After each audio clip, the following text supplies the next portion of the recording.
in. I appreciate everybody jumping in today and joining us for our second official Build with Nova series here. It's been a very, very busy April for everybody. I myself am actually just back from a few weeks away. I've had my first kid, so it's been a busy time. So I will be probably calling on a few people here to help me double down and explain a few features today, but very excited to kind of host this for everybody. For those that are new to Build with Nova, kind of what is this? In short, guys, we're a company that really wants to be shaped by what our users need and require. Okay, so our roadmap, our pipeline, what we're building towards isn't ours. It isn't just the teams. It's not just yours. It really is, everybody in the Nova ecosystem, and you guys really influence that. So I just want to thank you all again for being here today. This is about us sharing what we've built, explaining, having you kind of have an understanding of what we've got going on. And then, of course, what we're building and have you shape that moving forward. So your feedback from the first session was fantastic. Okay, so for those that are new, format and content, so we're doing these the last Tuesday of every month. Now that you've signed up for the Zoom, you will be subscribed essentially to our series. So you'll get a notification, it'll get added to your calendar, and we'll go from there every single month. Okay.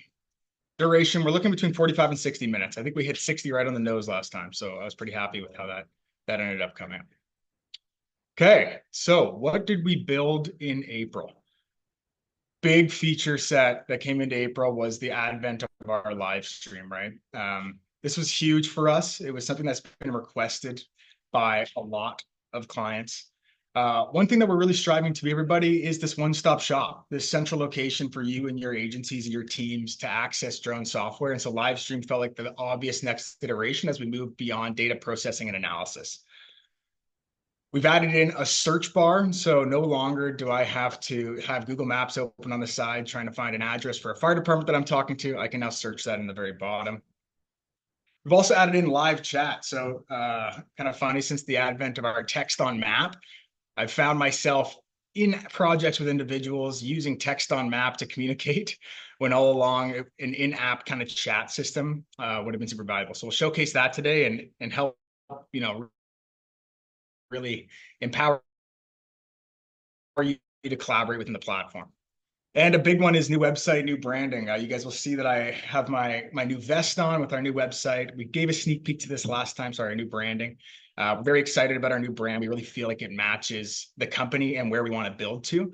And so I know it's a small thing, especially from a client's perspective, but we're really proud of the work that's gone into it. And I can't stress enough the design team and everybody that kind of focused on that big rebrand. It was quite an effort, as you can imagine. And as per usual, a lot of bug fixes. We're a company, everybody, that we want to push things out. We want to get our production updates out to the world and into the battleground to test. You'd be hard pressed to find a software company of our size that's doing as many updates to the platform as we do. We update bi-weekly now, so every 2 weeks. This gives us a little bit more time to test to make sure that these critical bugs get fixed before we push to production. But we're really, really proud of the work that goes in to go into production. But of course, bug fixes happen. Bugs happen. Clients will know that if they talk to me, you'll typically call me and say, hey, I've noticed this or X or Y. We put those into fixes. Right. So live stream, couple things. What does this look like? So first and foremost, live stream from anywhere to anyone. You can share these links via email and SMS. You'll see at the bottom there, SMS lists are actually coming out this week. So right now it's just an email list. You have the option to have a full screen or a mini map mode. Okay, so you can see both the map in its full form and the live stream, as well as that flipped. Okay, that's also going to be transitioning over to our video tool in due time as well. So it's a good infrastructure build to match that. I know that was a big request for everybody. One thing to note, everybody, this is only compatible with DJI Enterprise drones right now that are using the Pilot 2 app. So that's your M300 series 350, your M30T, and your M3E primarily, okay? If you're curious about which drone, if your drone is compatible, reach out to the team. We can chat with you. We will be looking down the road to figure out, hey, how best can we support not only other DJI models, but of course, Autel, Skydio, Parrot, and these other brands that are kind of gaining some traction and used by a lot of agencies. Okay, so it is DJI only. For those that aren't using DJI, bear with me as I kind of walk through this, but hopefully just sneak peek to what's to come for you and your demo. So I'm gonna share my screen here. Oh, I have to do this right now. And I have to just see really quick.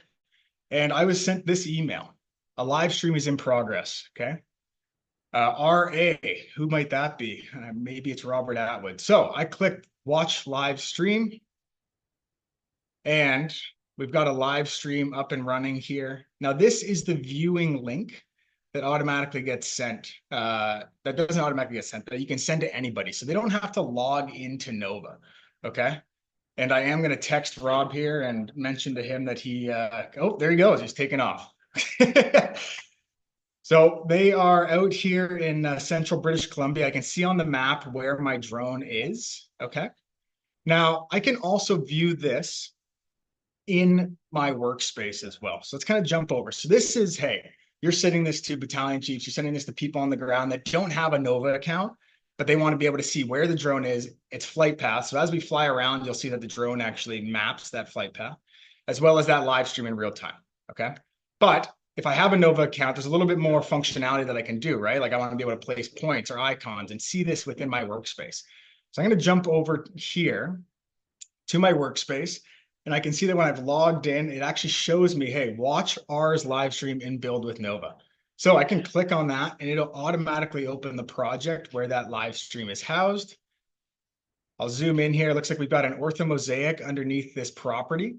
And if I click on the live stream, I can now see both my project view, the drone's flight path, location orientation, as well as my video screen here. Now I've got a couple options here. I can turn off my flight path and the drone icon as a viewer.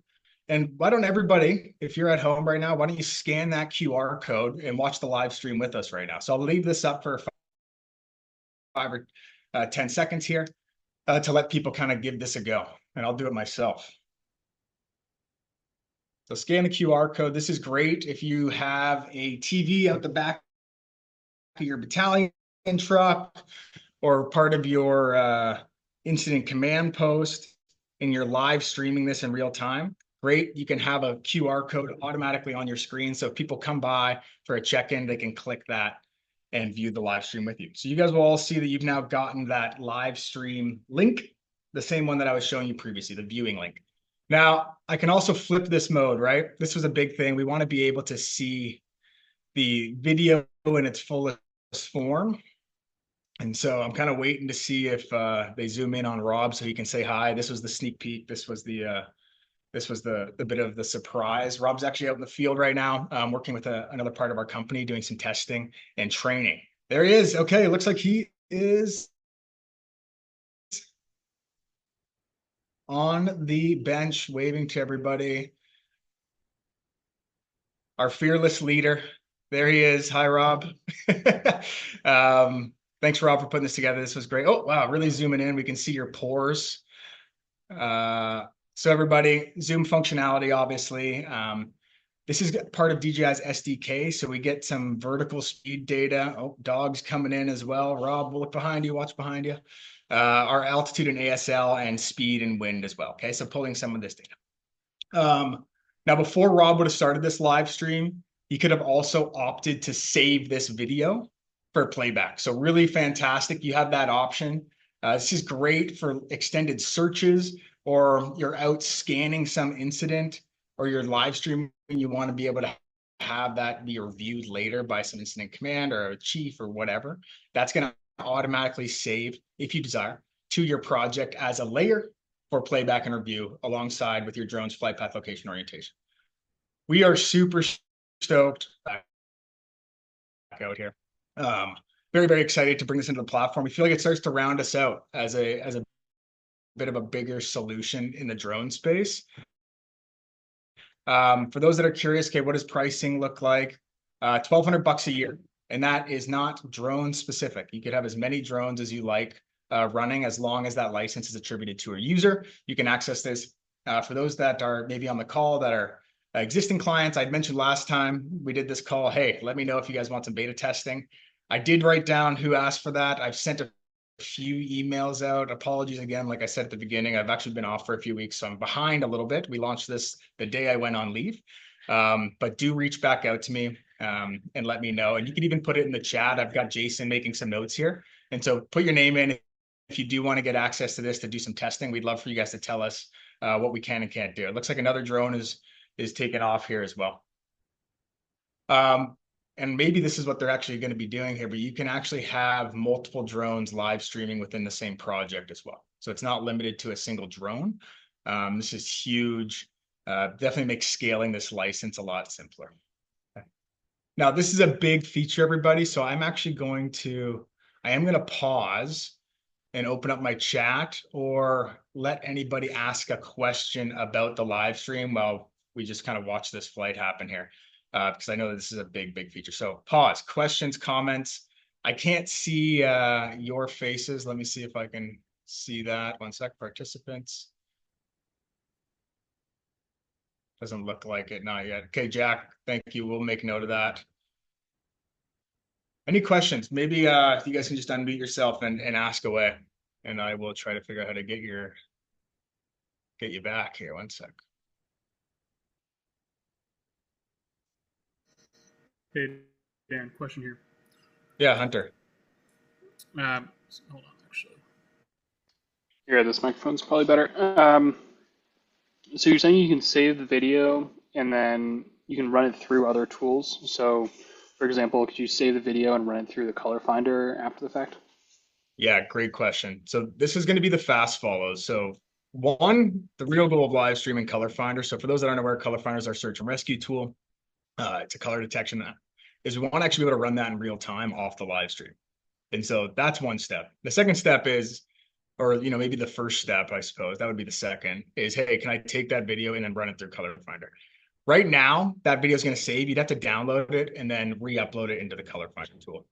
We are working on the back end, everybody, just so you know, and we talked about this last time, but being able to upload a data set and process it in multiple tools. Unfortunately, the foresight when we first built the platform, we had orthos and hotspots, and so that wasn't a big priority. But as we kind of built out a larger feature set, started to realize, oh, this might be important. So this idea of like it being a storage place that you can not only upload to, but also access that data from is something we're going to be building towards, Hunter. So short answer, not yet, but do stay tuned, man. You would have to download that video and then re-upload it right now. Got it. Thanks. Yes, sir. Yeah, any other questions from the group?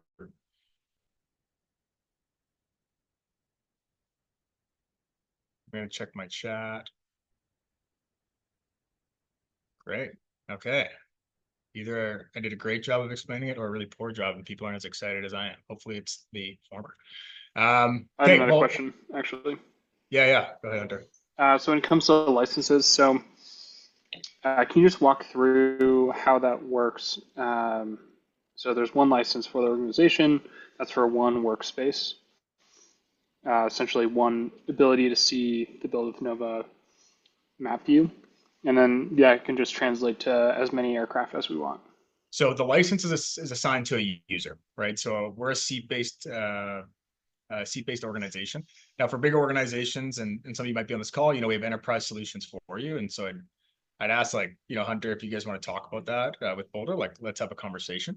But this would be attributed to a single user or their license. Once they have that, they could stream as much from as many drones as they'd like. Okay. And then everybody in the organization can have access to this workspace for free. So if I kind of jump up here, I can actually see in my share modal everybody that has access to my specific workspace right now. Okay. And what their privileges. Right. Now, only one person would have to have the license if you had one pilot and one drone, as an example, to be able to upload and process this. But that license is attached to a user. Right. Okay. And then when you want to tie in a drone, you just give it that link, and then that's just tied into that seat or Great organization. Question. Yeah. So right now, sorry, I should probably walk through, hey, how did we get to this live stream from Rob's perspective? I go into Nova and I click the create button. I have live stream as a layer option now. Okay. So every live stream, because we're saving that data to a project, if you desire, is actually linked as a layer. So what I do is I click live stream and I press live stream from drone and it pops up this modal. Okay. Now on my DJI controller, and there's a little tutorial here. I'm going to walk through the steps here to connect and use the code here to link to my workspace. Okay.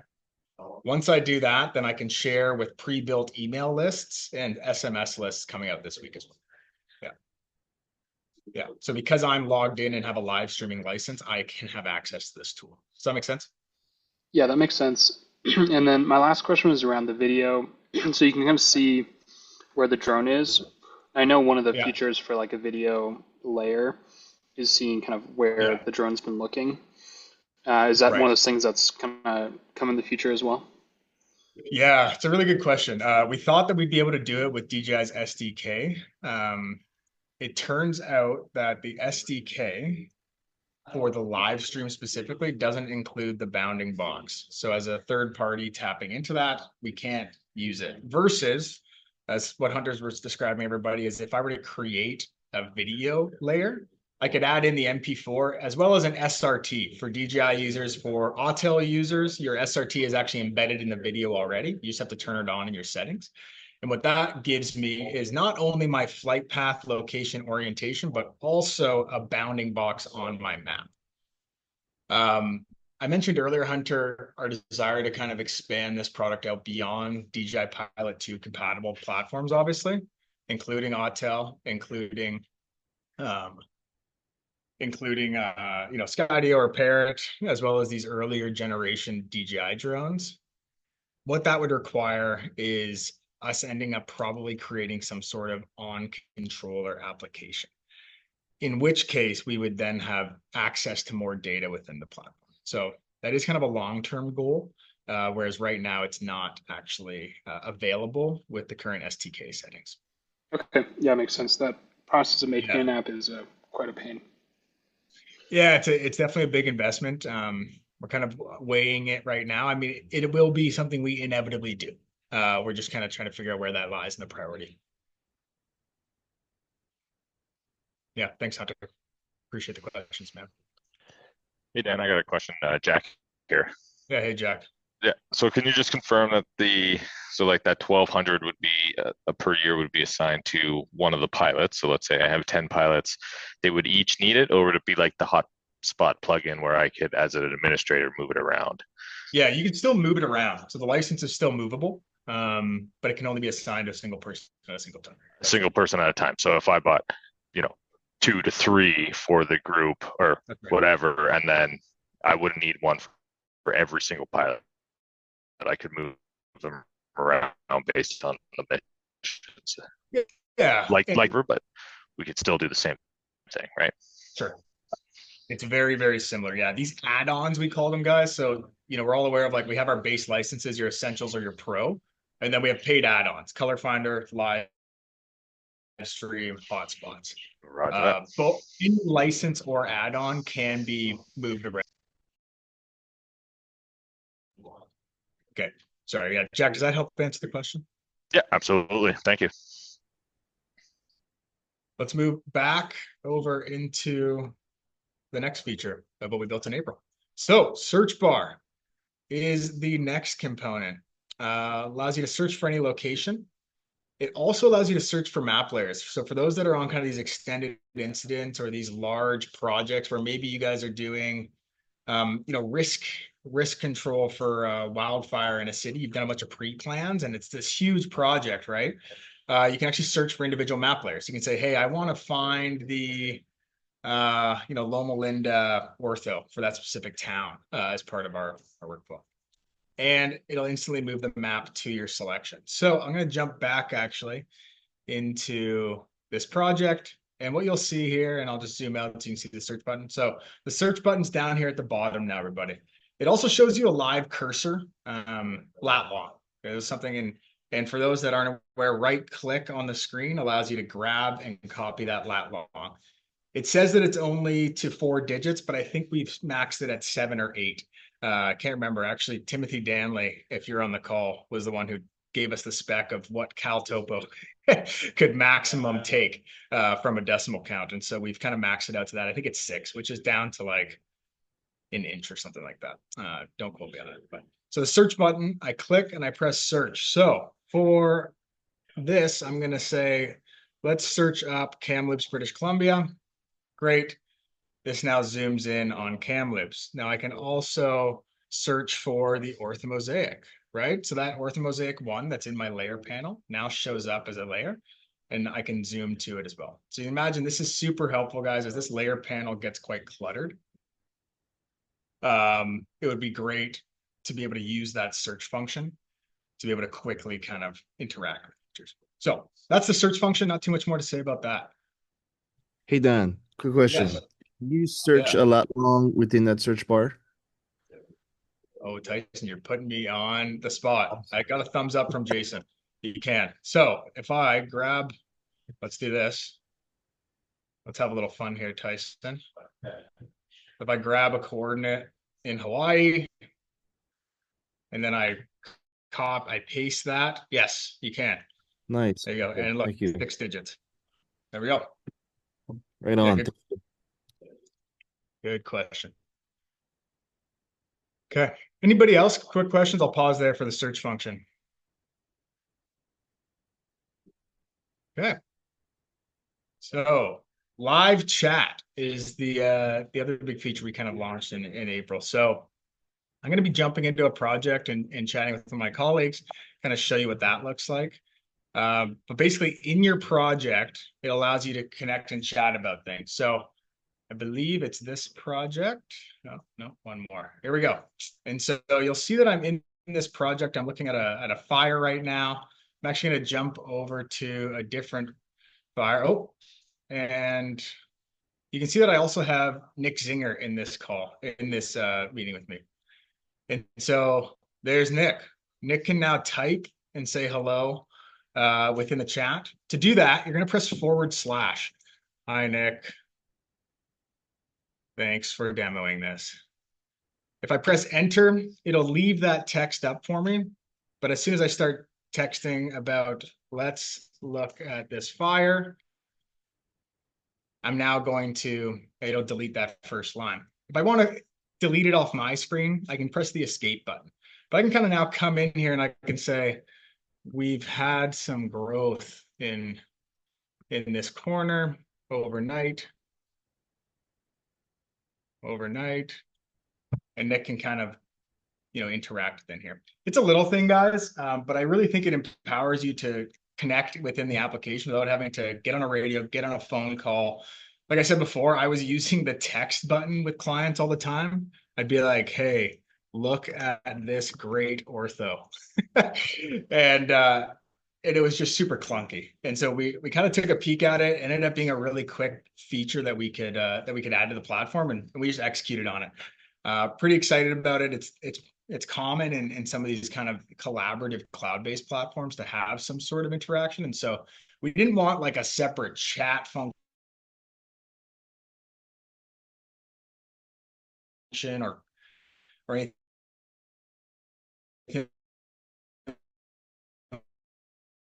like that. We just wanted something within your cursor to really easily. Any questions on that, anybody?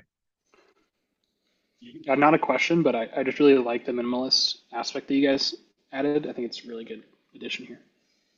Thanks, Hunter. I appreciate that. Okay, everybody. Last thing we built in April, new brand and website. Feel free to check out our new website, guys. It's still the same URL, mapnova.com. Would love your guys' feedback on the new brand. Like I said, it was really about, and I think I made a LinkedIn post about this, but I wake up every day and I put on clothes, or I set myself up. I put a little bit of gel in my hair because I like to. And it's all about, me prepping for the day and who I am. And I think in a way, this brand for us was that. It was, hey, when we look in the mirror at Nova, what do we see? And we wanted something that matched what we believe and where we're going. So it was a big task. I know it's not necessarily an in-app function, but we're really, really proud of where it goes to. Okay, so what is coming in May? Bunch of stuff. One is the new fire perimeter tool. Lots of requests for an update to the fire perimeter tool. It was this clunky polygon tool. So I actually have we were very close to being able to launch it this week, but we want to make some final tweaks. So it'll be coming out in 2 weeks. So I'll walk through that. Our new upload flow. One of the biggest issues that we have is failure points with the upload modal, right? Bringing in ortho photos. Oh, I had infrared photos, or I had photos that were taken at obliques. We've now added in a new upload flow that is going to minimize the failure points that you might be experiencing. Okay. Integrations, I'll talk quickly about our ArcGIS Online and ATAK integrations. We've got a new layers panel coming out. It's collapsible. There's assets, and as well 3D map layers. Not to get too many people excited, it's not 3D modeling, but it is going to give you that 2.5D terrain model that you can drape your orthomosaics and other layers on top, which I think is going to be a huge help really visualizing these incidents and having a better understanding of how these things might come about and how to manage them. So let's kind of jump into it here. The first is going to be fire perimeter. So I'm going to jump in. So one is a free draw tool. So you want to just draw, great. You can now, and it'll automatically create vertices for you. We added in an automated fire perimeter. Now this was only based off of the infrared data sets. So for those mop-up stage environments where you're trying to get an accurate perimeter with a burn scar, sorry, maybe one day. But right now we're leveraging our hotspot model to get a really accurate perimeter. I'll show you what that looks like. The ability to add buffer lines, right? One of the biggest features of our hotspot tool is the distance to perimeter function, being able to quickly filter out hotspots by a distance to perimeter. Well, great. Now you can add buffer lines both inside and out to also show people where that 100-foot, 200-foot, 300-foot line is. And we now support GPX and line files. Okay. So let's jump over into the fire perimeter workspace here, which is this project that I'm in. So the first one, I'm going to go back to this fire because it's a really good example of a fire where the perimeter is outdated. So same workflow, I create a fire perimeter by going to my fire perimeter tool. For those that are like, why it's a polygon, why is it not just part of our lines of polygon? That's because there's added functionality like these buffer lines, like the ability to filter by distance to perimeter and with our hotspot functionality. So that's why it is a separate specific tool. And for those that don't know, the acreage associated with that fire perimeter also shows up on your PDF map automatically. So I've created a fire perimeter. For this one, I've actually loaded one in. So this was a fire from last September, and it's about 1,000 acres. So I click on it. I have a few options now. One, I can change the color of my fire perimeter, which is a huge change. I can also change the thickness. We've had some requests that, hey, on huge fires, this thing is like a pencil line thin, and it's really tough to see where my actual perimeter is. No worries, change your thickness, just like our line and polygon tool. And before I jump into update shape, I'll talk about buffer. So I can also add buffer lines. Great. So now I can add a 100-foot buffer line. If I add another buffer line, it'll automatically go 200, 300. Now let's say I actually wanted this outside of the perimeter. I'm going to go minus 100. Okay. And press the check mark. Now I have a buffer line of minus 100. This might be your containment zone or what you're kind of hoping to secure. And I can do the same thing for 200. To quickly delete, you just press the minus button to get rid of them. Okay. You can also change the units of that buffer line. This is going to be based on your workspace settings. So for those that are in the US, your imperial settings are automatically coming over to this. I can also quickly duplicate a perimeter, right? One thing that we had really early on was actually an auto duplication, like a fire perimeter history. It ended up getting a little bit unruly. And so now we've given you the option to just duplicate it yourself. So if I wanted to quickly duplicate this, it's going to duplicate. I'm going to rename, and I'm going to say fire perim day 2. Okay, so now I'm naming that, and I'm going to close my old perimeter. Okay, so now I want to update this perimeter, right? Well, the first thing I'm going to do is I'm actually going to turn on my infrared orthomosaic so I can just get a better idea of what this fire looks like from my ortho. And I'm actually going to also change my hotspots to be red because I'm a traditionalist. Okay. So we can see here we've had some blowout right up in this top corner. Okay. What I can do is I can select my fire perimeter. I can click update shape. I click update shape, it'll provide me with my vertices. Okay. This is, before you would double click or you click update perimeter, this is what you would get. So I can update my perimeter by dragging my vertices. This might take a long time for something like this though. I mean, this is like a smaller fire, not necessarily small, but the perimeter is pretty easy to work with. But you can imagine these complex perimeters, it's take a long time to do that. So I can also draw. So what does that look like? So left click and drag to start a perimeter. So if I left click, it'll place a vertice and I can create a polygon like I normally would, okay? But if I want to free draw, all I do is now hold. So I'm going to do this and see how I've connected this back to, so I can enclose that line and I've connected it back to my original perimeter. It's now going to automatically intersect and update my perimeter to show that addition. So I'll walk through that one more time over here on this side. So let's update the shape. I'm going to draw. Oops. My mouse kind of messed up on me. No worries. What I can do is I can just quickly press undo. Okay. I'm going to add that. And then I'm also going to add this. And I'm going to quickly add this. Okay. And I'm going to press confirm. That one didn't work so well. I think that that might be part of one of the little bugs that we're going to be fixing, but you can imagine that should have hugged this here. So if I update my shape, I could just quickly adjust that with my tool, and then I would update it here. Okay. So that is the update functionality to the fire perimeter, but I also want to show you all our auto perimeter. So let's kind of look at this hotspot flight. I'll turn on my infrared ortho. Now, this is a great example of fire where an auto perimeter would be really nice, right? I could go in and create a perimeter and click, click, click, click, click, or free draw. But what I really want to do is I want to quickly create a fire perimeter based off this heat profile. So just so you guys know, this is like 10 minutes, 15 minutes after knockdown. We're trying to get a quick infrared assessment, or sorry, perimeter acreage assessment. So I'm going to create a fire perimeter and I'm going to click auto. It's going to ask me to either create it off of a hotspot flight or off of a flight path. I can select multiple hotspot flights. For this, it's just one. So I'm going to click hotspots 8, which is my infrared flight here. I'm going to press confirm. That has now drawn an auto perimeter using my heat points as a boundary. So it's super tight to any sort of hotspot that's right on the edge, like you can see here.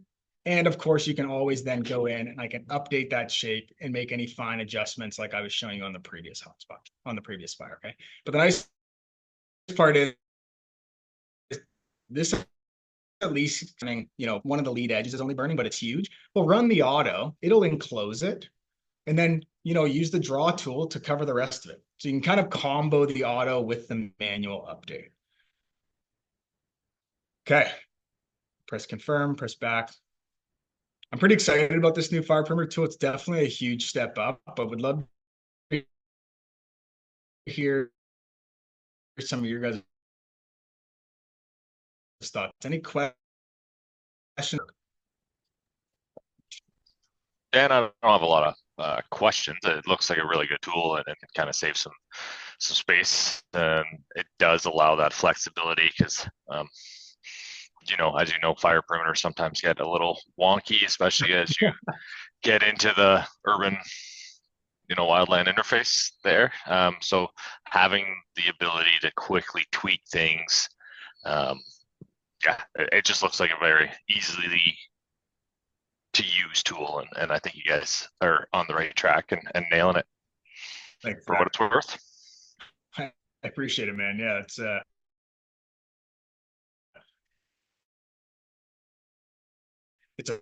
for me. We do appreciate that. Anybody else? Any questions about this? Otherwise, I'll kind of jump into a few other things that are going to be coming out. Look like it. Okay, sweet. So a couple more features, guys. New upload flow. I kind of already mentioned some of the big things, but automatic file separation, easily delete photos that you don't want. Here from our Figma designs. We'll kind of walk through and see what this looks like. So I'm going to create an orthomosaic. Great.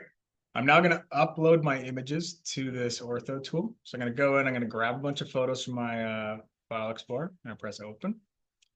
So when it comes in, it'll tell me, hey, you're adding a mixed set of photos and potentially there's an error. 2 of the photos have no location data, so we're not going to include them. So in this example, I have standard IR and zoom images. Maybe I was running this with an H20T. It was capturing all 3 of those data sets, right? I actually only want to run my standard images. So I'm going to unclick my infrared and my zoom. It'll deselect them, and I'm going to press confirm. Oh, looks like okay, this is a prototype. So there we go. So I bring it in, and now it's only selected those based on like the type of images. But then I also have some like file errors here or anomalies. So a couple things, right? One is I have 8 photos here, it says, that are oblique images.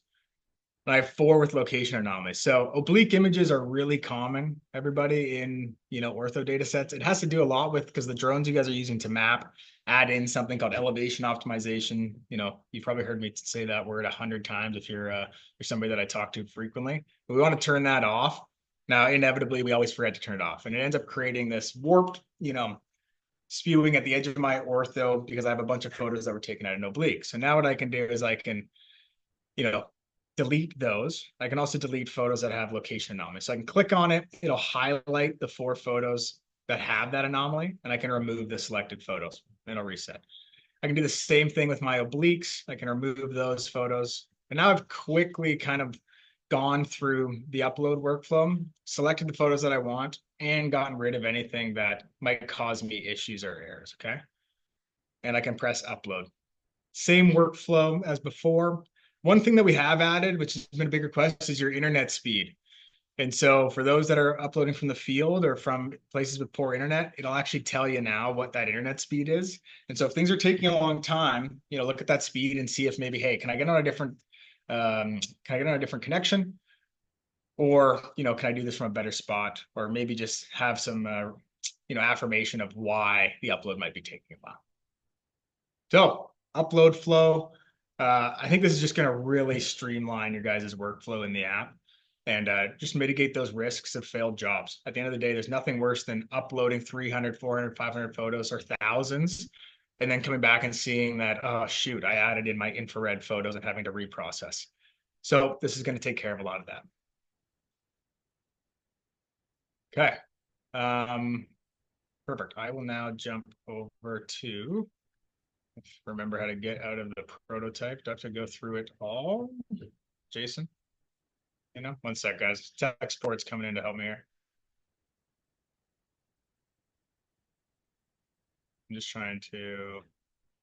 Oh, sorry. I had to continue working through the prototype. So I come back and you see the upload photos that elapsed time.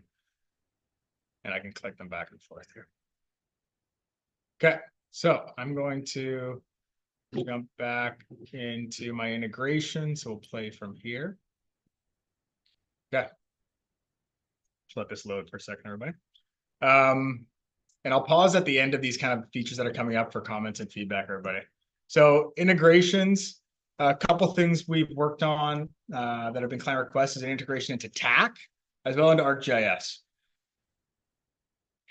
And that'll be online. The big thing for this is also going to be a self-service functionality. So I'll jump into this prototype and show you guys what this looks like. Self-service means that, up to date, we've kind of had to hard code any integrations that you might want within Terra or Tablet Command, these other kind of platforms. So what it's going to allow me to do is from my settings tab in my workspace, I can select an integration. So I can connect to Esri Online, or I can connect to a TAK environment. So let's use TAK as the example here. So with TAK, you have a username and password that allows you to connect to a TAK server, right? I can now see that I'm connected to this server at this date. And I believe, and I'll have to get a double check, I'll probably look to Jason for a head nod, but this is going to be workspace broad to start with an end goal of being able to kind of turn on the integration for specific users at some point. But our initial scope is going to be workspace broad. Oh, Jason's telling me it's the other way around. It will be user specific. So if you're a user that wants the integration, you'll have to sign into TAK.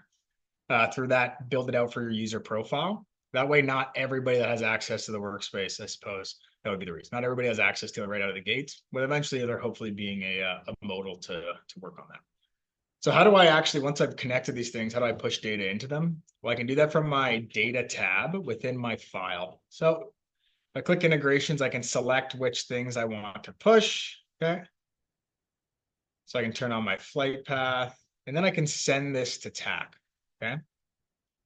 Now the nice part is, not only will it send, but it'll also tell me, hey, when was this last updated and who was it updated by, okay? What we don't want is to be pushing the same data sets because there's multiple people working on the same project.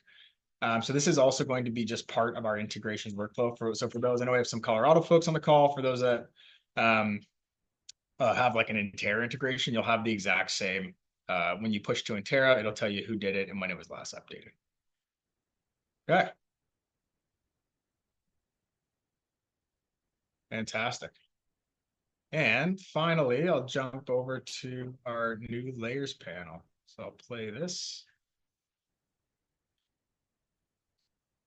So the layers panel is getting a little bit of a fresh update. There's going to be an assets tab that allows me to really quickly filter by the type of layer. I can also collapse the layer panel to increase my map real estate, and I can merge layers. This is huge. So for those that are running like 5, 10, a bunch of hotspot jobs or a bunch of ortho jobs, what I can do is I can quickly merge those for combined analysis, right? So I don't have to go into every single hotspot and turn on my my distance to perimeter and set the distances and the color for each and every one. I can now quickly merge them and do it all together. So it'll save you guys a ton of time when you're in the field. So the new layer panel, I have a create button, I have a group name, I have a group button. I can collapse it and open it. It's just increase my map real estate. We don't know what some of you guys are using this on tablets, smaller computers. This is going to be a big help. You can also see I now have an assets tab where I can see, okay, hotspot jobs, who did it, when were they, what was the size, okay, PDF maps, color finder, video. I can also now search, so I can filter it by when was it created. I can filter it by individual. So let's say, hey, what has Emily Clark done? Because maybe you're working on this with a bunch of other people in the same project and you want to be able to quickly just see your stuff. So I can apply that, and great. Now I can see all the hotspot jobs as well as the PDF maps that Emily had created. Hold on here. So big upgrade to that, and I can just quickly reset. So just a little bit more functionality in my layer panel, and a big one is that map real estate. I'm most excited about the map real estate, and as well as that merge functionality. Okay, I'll quickly jump over and we'll talk 3D layers, and then I'll turn it over for some questions and comments about some of the stuff that we're building here in the next few weeks. So 3D map layers, I don't have a prototype or anything to show you, but everybody's played around with Google Earth. You're going to visualize that map data over a true terrain surface, okay? Elevation and slope are, immediately available and visible. You can see that, and it's going to really help you guys with your decision-making, planning, operational mapping, and just get a deeper understanding of this data without necessarily having to create a 3D model and increase the complexity of the system, right? Our whole goal is probably quick operational decisions or interpretation of these orthos and these hotspot jobs, or, color finder data sets or search and rescue, whatever your kind of primary use case might be. This allows you to kind of quickly see that. Okay, I'm going to pause there before we jump into, we'll kind of look at the roadmap here, but questions, comments on some of these things that we're building, guys. Upload flow, fire perimeter, the layers panel.